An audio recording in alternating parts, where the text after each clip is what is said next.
Our first speaker is Mr. Alex Craddock. He's the Senior Vice President of North America Marketing at Visa. He's responsible for managing all aspects of marketing Visa's consumer and commercial products across North America, which means that he really knows about how people spend their money. For the past 20 years, he's been on a path of what looks like global domination, running marketing operations for Visa and for Xerox, not only in North America, but in Asia and in Europe, Russia, the Middle East, and Africa. And for his expertise, B2B Magazine has named him for 2 years in a row the top digital marketer. Today, for this conference, Alex has brought his crystal ball with him, and he will be sharing with us his insights and predictions about the future of money. Thank you.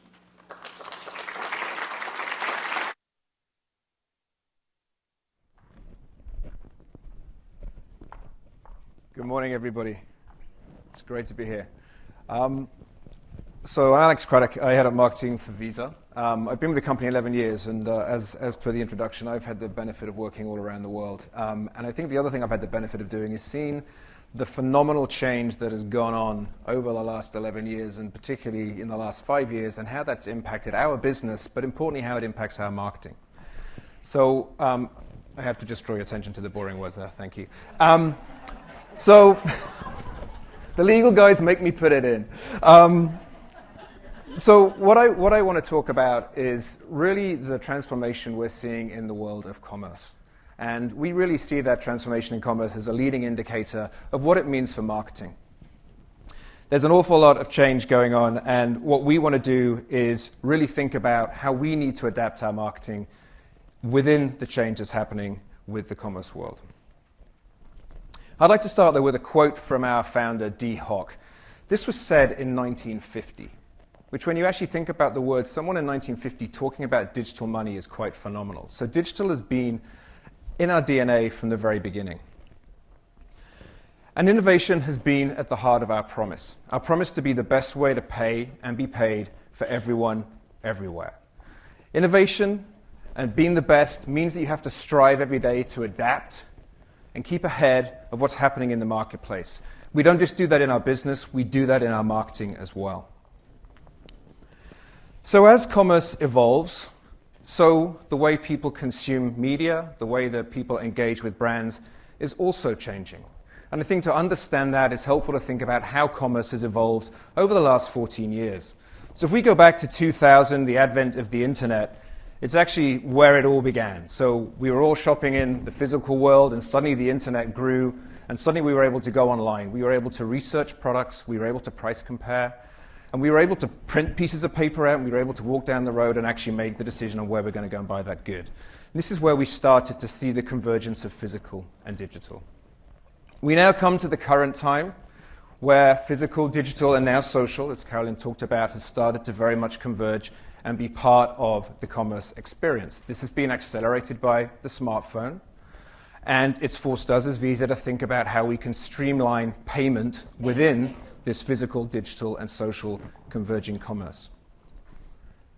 We then get to this future place. Now, we have 2020 on here. I don't know if it's going to be 2020. I actually think it's going to be a lot sooner because we're starting to see a lot of the characteristics of Omni-Commerce appearing already today. But in 2020, or whenever it happens, you're going to see a complete convergence of physical, digital, and social dimensions of commerce. That will not just transform the way we shop and the way we pay as consumers, it's going to significantly transform the way that we engage with brands, with products, with people, and also the physical environment. The world of Omni-Commerce is going to be a space where we as consumers will enjoy a consumer purchase experience that is completely consumer-centric. It'll conform to our behavior, it'll be fully integrated, it'll be added value, and it will be seamless. Let me just show you a quick video of how this world's going to look.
So it looks great. And everything that you see on there is actually possible today. And there are some merchants that are already working to bring those kind of experiences to us. So as we think about this new world we're stepping into, we step back and we ask ourselves, well, what are the characteristics that are going to define the world of omni-commerce? And we really narrowed it down to 3. One was people-powered, the fact that people are going to be even more influenced by other people and actually not brands, and I'll talk a little bit more about that in a second. Intelligent communication, the fact that it's going to be critical to harness the power of the vast amounts of data that's out there now, as well as the hyper-relevant information that we can glean from that data to inform what the purchase experience should be and ensure that we enhance and optimize the purchase experience over time. And then finally, the delivery of a seamless experience. End-to-end, the consumer purchase experience needs to be seamless across physical, digital, and social. So we identified these 3 characteristics, and we realized very quickly this had phenomenal implications for us in terms of how we market our brand and how we market our products to consumers in this world. Not just here in North America, but as you saw from that film, around the world. So starting off with people-powered. We recognize, as we all know, that we, as consumers, are more connected than we have ever been. Helped by technology, affordable communications, we all carry multiple smartphones in the pockets, if it's me. And that gives us an access to vast amounts of information wherever we are and whenever we want. And what's interesting about those sources of information is that the most trusted sources of information are actually other people. They're our friends, they're our family, they're now even complete strangers. And as you can see from the stat on your right, those sources of information are more trusted than we as brands as sources of information. That has phenomenal implications for us as a brand and for us as a marketer. So how do we need to think about this? We need to recognize the fact, we need to acknowledge and embrace the fact that the power has shifted from brands to people. We need to basically ensure that we create content that taps into this people-powered economy, content that is social at the core.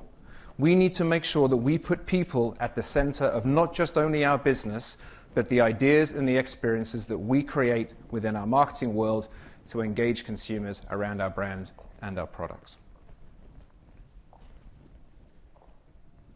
Now at Visa, this is one example of something we did for the NFL campaign last year. It was our core campaign to activate this big sponsorship for us in the US. We recognize the power of conversation.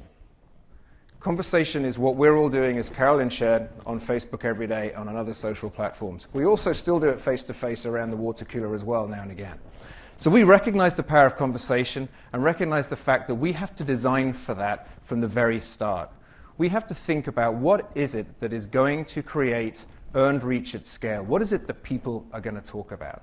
So we stop and we ask ourselves, what is the conversation we want people to have about our brand or a particular product? Where do they want to have that conversation? And importantly, what content do we need to create that not only initiates that conversation, but sustains that conversation over time? And that has had phenomenal implications for us in terms of how we think about our creative development process, for example. It now has to start with an idea, and has to start with an idea that we think is going to be inspiring for people and going to get them to talk about us. We've had to think differently about our media. Yes, reach and frequency are still very important, but now we have to think about engagement metrics. So we've gone from, yes, still looking at things like CPMs, to also creating new metrics like CPEI, cost per earned impression, CPSE, cost per shared engagement. And it's the combination of that reach and that frequency and that engagement and the fact that people are talking about what we're doing that is powerful for us from a marketing point of view. So here with the NFL, we recognize the fact that we had to put people at the heart of a story, not the brand. People don't talk about brand stories, they talk about people's stories.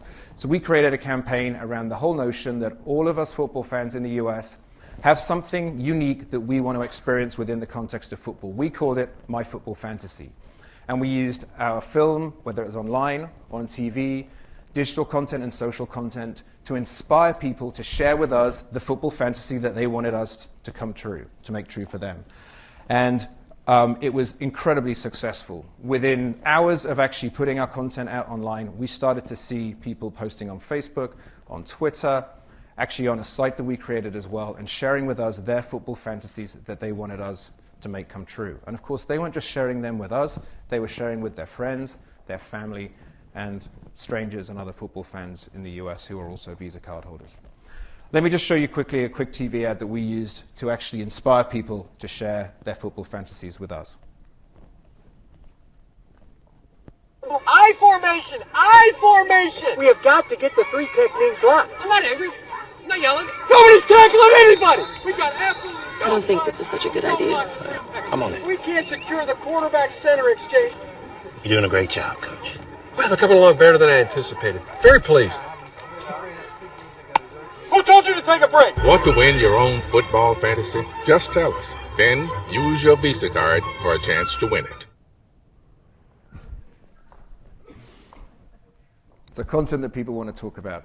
Next characteristic was intelligent communication. As I said, there's a vast amount of data out there now. We need to harness the power of that. We need to harness the power of the hyper-relevant information to inform and enhance the consumer purchase experience. And consumers are already doing that. And this is what I think is fascinating. Consumers have embraced the data that sits out there and all the hyper-relevant information. And they're going on their phones, and they're doing more than 620 million searches globally every day. They're using their phones in store, which we all do, to evaluate a product that we may have gone in to actually buy. And while we're in the store, we're looking on our phones, and we're actually probably changing our mind about not just the product we're going to buy, but we might actually have something served up to us in our Facebook feed, for example, that has a great offer from another merchant, and we end up actually going there to make the purchase. So I think what's really interesting from a marketing point of view is we have to leverage that data more. We have to understand consumers as individuals and use those great insights that we can glean to not only inform the content that we need to create that will get people talking about us, but also to inform where in the consumer decision journey we need to place that content to make sure that we engage them in the right way, at the right time, and in the right place. And so at Visa, that's what we've done. We do a couple of things. One, we stop and we listen. We listen a lot to the social conversation that's going on. We look a lot at search analytics and understand what people are searching for, because what people are talking about and what they're searching for are the things that we as consumers intend to go and do. That's incredibly useful information for us, because if we can then understand what they want to go and do, then we can create content that taps into that at the right time and hopefully inspires them to go and do something. We also overlay that with the vast amounts of transaction data that we have. And our transaction data is effectively when an intention has turned into an action. So the marrying of those two sources of data and insight, what people intend to do and what they are going to go actually do, allows us to really be informed in terms of the content we need to create and where in the decision journey we should place the content. So, like I said, we also use it not just to inform the decision journey where we should place the content, but to actually inspire and tailor the stories, the content that we want to create. And what I want to do now is just show a quick film which brings to life what we've actually done in the social space and how we've been using data to inform that content. Between the flicking, the tapping, the liking, the sharing, the challenge has been set. How do we become more than a blip in the busy feed of life? Well, all you need is the right storyteller. Remember this guy? He did it in 6 words. And consumers are doing it every day. Tweeting, pinning, Vining, Snapchat. It only takes a few seconds to say what matters. So let's do just that. Let's take these people who are stuck living vicariously through other people's feeds and deeds and inspire them to go in 6. Go see it. Go taste it. Go hear it. Go get it. All in 6. 6 words. 6 pics. 6 seconds. Each story should open your world. And by linking directly to an experience, the only thing that stops you from going is you. So don't think. Just go. In a new marketing landscape, we chose to go in 6. So with this go in 6 idea for social, we again put people at the heart of the story. And what we did is we analyzed social conversation and we analyzed what they were searching for to identify what they intended to go and do tomorrow, at the weekend. And we then overlaid that on our transaction data. And once we understood the kind of things that people are talking about, we were very quick to realize that the things they're talking about actually match really beautifully with the key drivers of our business in terms of merchant categories. So people like to talk about travel. They like to talk about entertainment, concerts, movies they've been to. They like to talk about dining. People still love to take pictures of food and post that. And they love to talk about the things they're going to go and buy or things they have actually gone and bought. And when we overlaid those conversations with our transactional data, it was actually a beautiful marriage, because we realized that all we needed to do was to create the content that actually talked about those 4 categories that would help drive our business, but importantly actually would be content that people would see as valuable in their feed and that would actually help inspire and enable them to go and do something that maybe they hadn't thought about doing before. And then the final characteristic, seamless experiences. As consumers, we now demand simple, streamlined, seamless experiences. Wherever we are, we have no patience for anything anymore that is inefficient. Our expectations have been heightened by what technology can do. We've seen the promise, and we expect it, and we want it now. And it's exactly the same in the commerce world, and it's exactly the same from a marketing point of view. And that demand has accelerated the convergence of physical, digital, and social. We're seeing it force convergence around device, we're seeing it force convergence around channel, and we're seeing it force convergence around payment. So when you have stats like this, where you're 3.4 times more likely to conduct mobile commerce if you own a smartphone or a tablet. 83% would choose a retailer based on how easy it is to manage that multi-channel interaction. And I was with some merchants just the other day who were talking about this and how they're solving for the fact that people want to have a seamless experience across physical and digital and now social. And they want to be able to do it across screen too. And then finally, you look at this phenomenal statistic here in terms of how mobile payment is going to grow in just 2 years. You recognize that we need to, as a payment brand, solve for the payment process and make sure that it's as streamlined as possible across physical, digital, and social, and importantly, across screen. So this has big implications for us as a marketer, because what we recognize, if that's what people are demanding, a simple, streamlined, seamless experience, then we have to make sure that we deliver that as well. We have to recognize that people are not going to change their behavior to come and interact and engage with our content. We have to change our behavior. We have to make sure that we create the right content and we place it in the right experience that is delivered seamlessly across physical, digital, and social, and importantly now, across screen. And most importantly, optimized for the small screen. And we have to solve for that experience actually at the ideas stage. So I get back to what we do when we're thinking about how we brief our agencies or write our brief. We're thinking about this from the very, very beginning. And what I'd like to share with you now is a very quick film which just brings to life what we actually did for the activation of our Olympic sponsorship for the Winter Games back in February, where we recognized very quickly the need to deliver a seamless experience across device. We recognize very quickly that where we as consumers are now spending the majority of our time is actually on our smartphone. It's no longer the TV, as Carolyn shared. So we recognize that every piece of content we created had to be optimized to work on a screen this size. Otherwise, people would not engage with it. We also recognized the fact that we had to design for the flick. And we had to recognize that people needed to be at the heart of it, and these stories needed to be compelling. And the final thing we recognized was the need to harness the data that we have already, but we knew we would create as people engage with our content and use that data to optimize and enhance the experience as we actually activated the campaign over 6 weeks. So let me share this film with you very quickly. It shows the Sochi Olympics is the launching pad for its new brand platform, Everywhere You Want to Be. It was based on the insight that fans connect to the games through the athletes. So to inspire people to pursue their dreams and chase their own everywhere, we needed to deliver relatable moments of human achievement. But for our content to truly connect with audiences, we had to do something we'd never done before. Let the consumer power, shape, and orchestrate the entire campaign. With real athletes chasing real dreams, inspiring real consumers, the stage was set for Visa to take flight.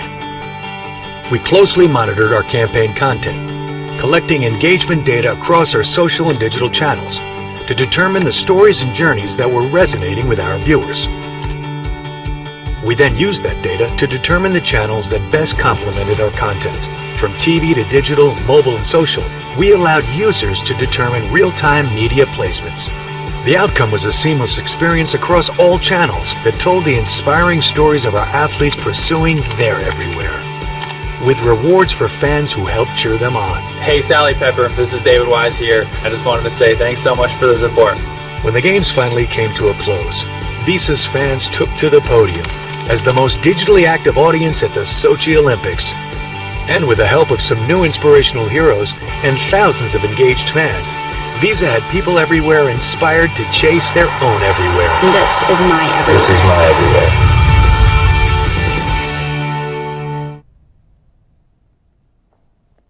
So there you have it, the world of Omni-Commerce. A future that I believe isn't actually that far away. In fact, I'd go as far as to say I think it's actually here today in some respects, and we need to start thinking about how we're going to evolve, not just how we enable people to pay, but also how we as a brand market our products. This total convergence of commerce across physical, digital, and social is going to transform not only the way we pay, but how people interact with brands, with products, with other people, and the physical environments that we live in. Consumer-centric purchase experience is going to be essential, and we're going to have to ensure that we conform to those consumer behaviors and make sure we delivered an integrated, seamless experience for them. And from a marketing point of view, what we call social by design marketing, which isn't about a social platform, it's about creating content that people want to talk about and people want to share, whether that is on a social platform or whether it's face-to-face around the water cooler in the office.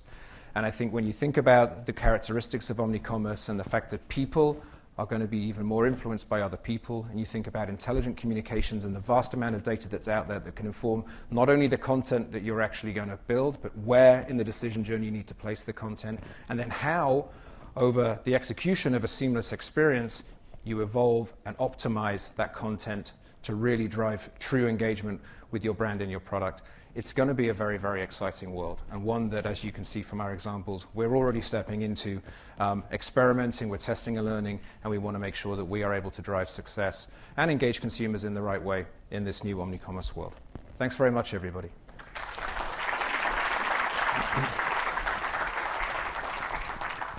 We have time for 2 questions. Oh, awesome. I didn't know I got time for questions in my 25 minutes. This is great.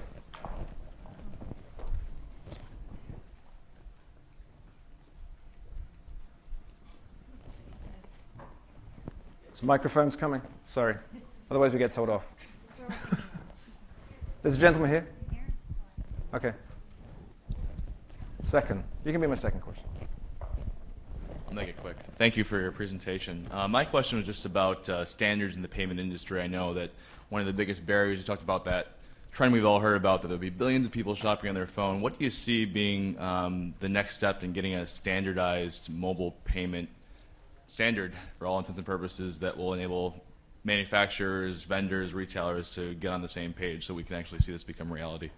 Yeah, it's a great question, and it's absolutely something that's happening. I mean, I think the phenomenal thing about innovation and technology in the payment industry is we tend to work very well together. So that's not just ourselves with competitors, but it's also in conjunction with merchants to understand what the standards are that we need to embrace. So, EMV, chip cards is a really good example.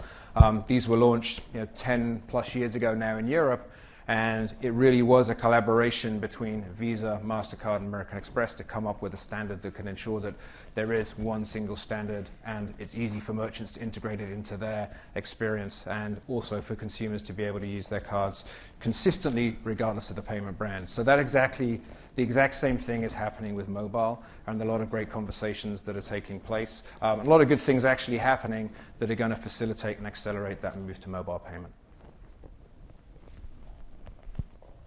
Gentleman there, yeah. Two things, very briefly. Is it possible to get access to the video that you showed first? Yeah, I'm sure we can make that available. Yeah, I think it may even be on YouTube. But yeah. Okay, because I teach and I'd like to use that in my classroom. Sure. Yeah. Thank you. The other thing that I'm wondering about is the link from what you're talking about with commerce to politics in a country with a government like ours. Do you see movement toward social ideas and regulatory regimes and things like that being managed in the way you're talking about managing economic transactions? I do. I think anybody, whether you're an individual or institution, needs to be able to embrace this way of marketing, because it's the only way now you're going to engage us as consumers.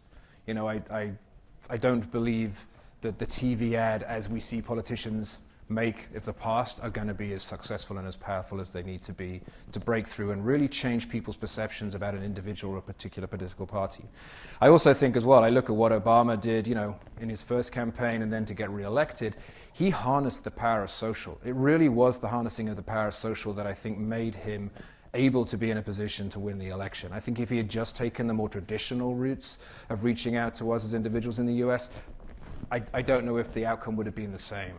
So I look at that as a model. I look at what brands are doing as a model. I look at how consumers are engaging with those brands and people like Obama who are embracing this way of marketing. And I think everybody has to step up and embrace it. And I think it's the key to success going forward. I really do believe that. Thank you. Thanks very much.